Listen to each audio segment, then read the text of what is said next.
Welcome. My name's Araleena. I'm a naturopath in Melbourne, and I've been talking about menstruation over the last week or so.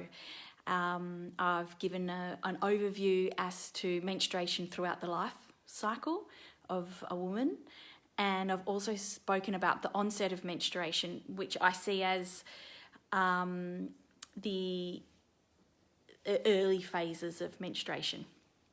And what I want to talk about today is I'm going to skip a whole lot of the various phases, and I want to talk about the end of menstruation. I want to talk about menopause, and I'm going to come back and I'm going to talk about every stage. But I think that it's quite interesting to look at the two juxtapositions, the onset and then the ultimate change at the end. So menopause is considered to have taken place once you haven't had a period for 12 months or more. So what that means essentially is that you are no longer ovulating. And what happens is that there's a period of time called perimenopause, which in my opinion is just a couple of years, but is prefaced by the last phase of menstruation, which can be quite a long period of time. And then we have perimenopause, which is a couple of years maximum, in my opinion. And then we have menopause. And so in the perimenopausal phase, we have some ovulation occurring, but it starts to become dysregulated. So meaning that some months we ovulate, some months we don't. So what's interesting about doing both ends is, so remember when I was talking back in the onset video about what produces the hormones, how are the hormones produced by the ovaries, and that the estrogen and progesterone that are in the body from the middle of the cycle, the ovulation, through to the end of bleeding, those hormones, a little bit more complicated, but the second half of the period, those hormones are produced by the corpus luteum, which is the little wound that occurs in the ovary as the most mature egg, because you'll get a little pod of eggs maturing, and the most mature one will bust through the ovary, creating a little wound, and that little wound will produce estrogen and progesterone. And the estrogen and progesterone will go into your blood, and they'll circulate through your whole body. They'll have mental, emotional, and tissue effects, which is why premenstrually you can have sore breasts, mood dysregulation, increases or decreases in urination, increases or decreases in hunger, increases and decreases in sexual drive. So this is why we have a hormone being released by the ovary from a wound and then affecting the whole body. Now, what starts to happen in menopause is that the hormones that drive ovulation start shifting, and the ovaries themselves, medically they call it ovarian failure, the ovaries themselves start not responding. And eventually, they spend a little bit of time responding, not responding, and eventually there's no response. And that means that they are no longer producing estrogen and progesterone. But the body does still produce estrogen and progesterone, just not in the ovary. So what happens is that we produce a different form of estrogen called estrone from the adrenal glands. And this form of estrogen starts to take over as the dominant form of estrogen in our body.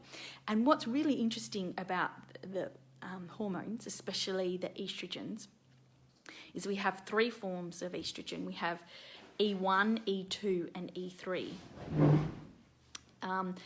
Estradiol, which is E2, is produced by the ovary. But we have these other forms of estrogen, and estrogens can move between forms. So the body is able to have some level of hormonal regulation, and actually has about 50% of the estrogen that it had during the menstrual years. But it's produced by the adrenal glands. And this is a really, really important aspect of understanding both menopause, but also the last phase of menstruation, the latter years of menstruation, and perimenopause. Because during these times, the body is setting up the transition from ovarian-dominated estrogen production to adrenal-dominated estrogen production.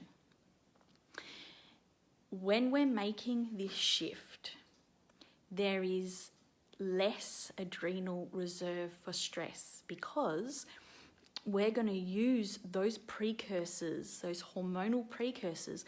We want to be able to use them for the production of these essential hormones, estrogen and progesterone. We don't want to use those building blocks in the production of cortisol and DHEA to manage stress. And this is a really core part of the reason why when women are going through menopause, they have less stress tolerance.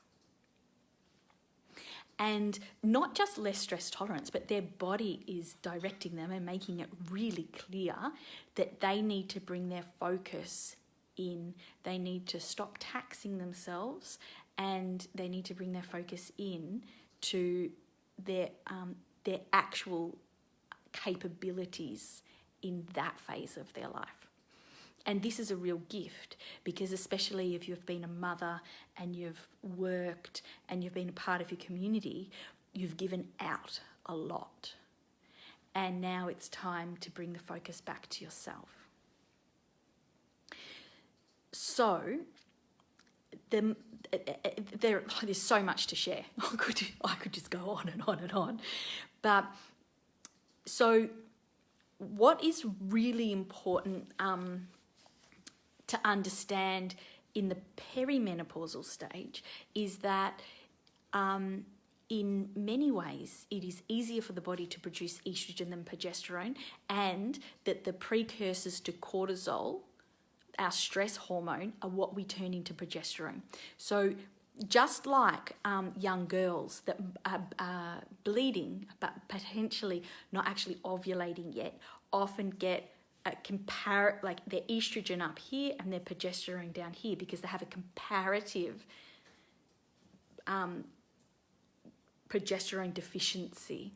You can get this in perimenopause. You can get this in the last phase of menstruation, and you can definitely get this in menopause as well.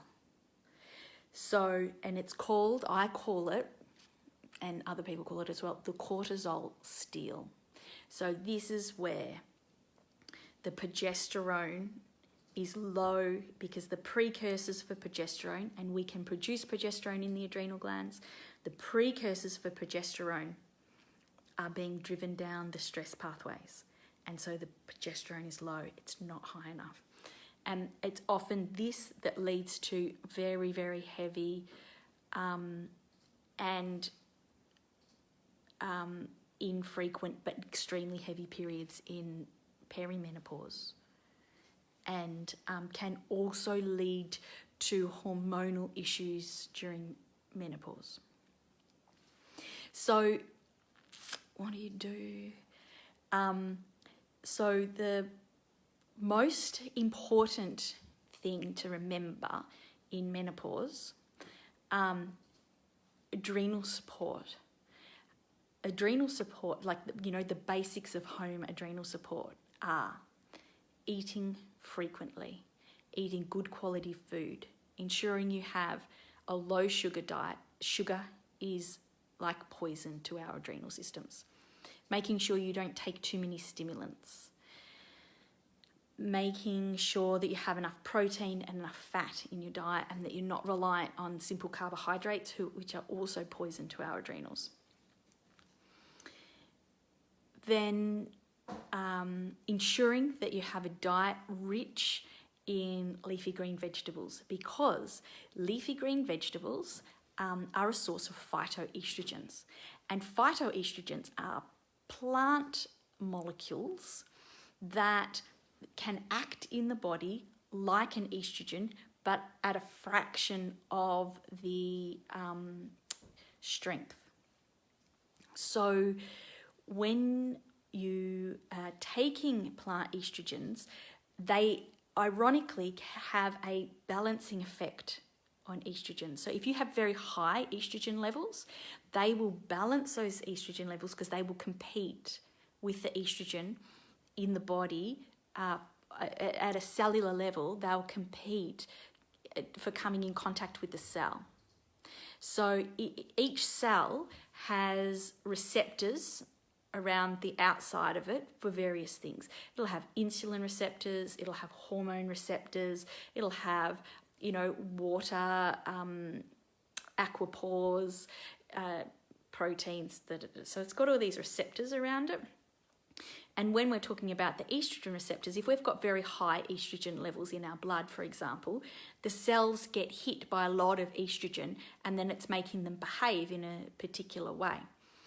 So we can reduce the effect of this very high estrogen by using phytoestrogens, which also bind with the estrogen receptors on the cell, but have a very, very weak, like 1,000 times weaker effect. So it reduces the body's experience of the high estrogen. They also help upregulate the pathways through the liver for detoxifying all that estrogen. So they help get it out of the body, and they help to protect the body from too much estrogen. But they work also, like if your estrogen's very, very low, they're having that same effect. They're binding with the estrogen receptors, and they're having a weak but significant effect. And what they're helping is eliminating the metabolites of estrogen, like the half metabolized fractions of estrogen that are moving out of the body. And this sends a feedback loop up to the hormone centers in the brain saying, oh, we need more estrogen, let's produce more estrogen, because we don't have that sort of half metabolized backlog there anymore. So that's quite a complex concept, and you might want to listen to that little bit a couple of times. And I'll try and talk about it more, but it's the reason why things like broccoli sprouts work. So broccoli sprouts contain some sulfur compounds, which are extremely beneficial for the liver function, particularly in relationship to hormones, but across the board. And then they're also having this phytoestrogen benefit. But this can be, what we might do, what I might do is also take you into the kitchen at some stage and cook you up some meals that are estrogen balancing meals. Like, what would I make? How would I do it? And I keep things uber simple. I'm a single mother. It's all really achievable. But essentially what we're talking about is having large amounts of green vegetables frequently throughout your day, decent amounts of protein, whatever their form, whether that's vegetable proteins, meat proteins, all proteins are worthwhile, and you're wanting a range. Good quality fats, avocado, olive oil, meat fats, if you want to render meat fats, ghee. These are, I don't know if I mentioned coconut oil, these are all really valid fats. A lot of what fat is about is finding what works for you and addressing any fat digestion issues you have. Okay, so before I finish, I might talk a little bit about weight gain during and after menopause.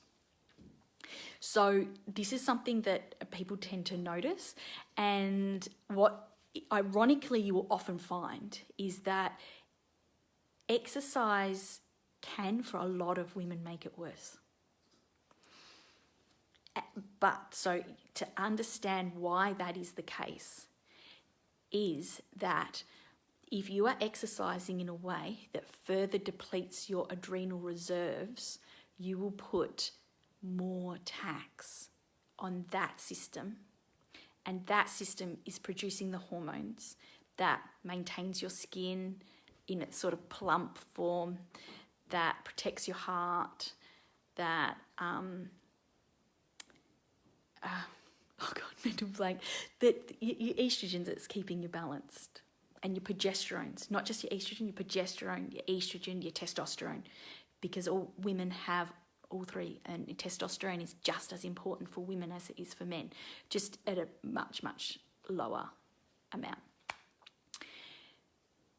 So if you want to exercise to lose weight once you hit menopause and after menopause, you need to do it like interval training, regular but non-stressful exercise, and addressing your hormonal imbalance and addressing your adrenals.